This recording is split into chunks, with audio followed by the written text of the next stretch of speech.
மதுரையில் கள்ளழகர் ஏன் வைகை ஆற்றில் இறங்குகிறார் தெரியுமா? இது ஒரு சாதாரண திருவிழா இல்ல.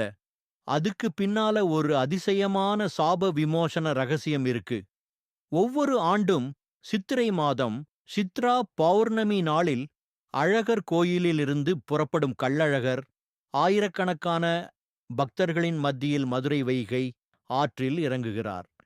பலர் நினைப்பது போல அவர் மீனாட்சி, சுந்தரேஸ்வரர் திருக்கல்யாணத்தை பார்க்க மட்டும் வருவதில்லை. இதற்கு பின்னால் ஒரு பழமையான புராண வரலாறு உள்ளது.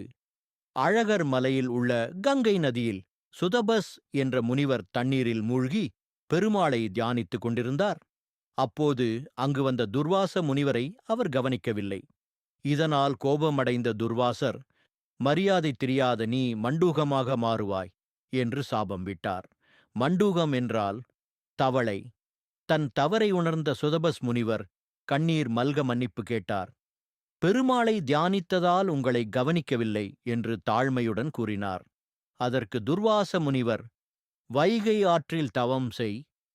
சித்திரை பௌர்ணமி அன்று அழகர் வரும்போது உனக்கு சாப விமோசனம் கிடைக்கும் என்று அருள் செய்தார்.